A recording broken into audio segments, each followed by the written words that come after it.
So now let's personalize your bookmark.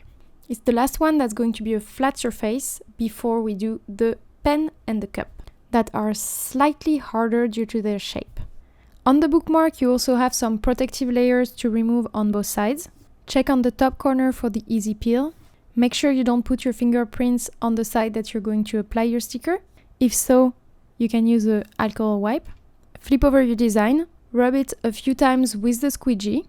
Before removing the back layer, let's align the design first. We want to know which side is at the top and which side is at the bottom to make sure that none of the flowers are going into the hole. Then, peel the back layer away, position and align it a couple inches above your bookmark. Apply and rub with the squeegee a few times. Then, slowly peel away your transfer layer. Take your time, go even slower if you have very thin lines, such as this tulip stem over here. Last step, we can add the tassel. There you go, you can either keep it or give it to one of your book lover friends. Next, let's personalize your pen.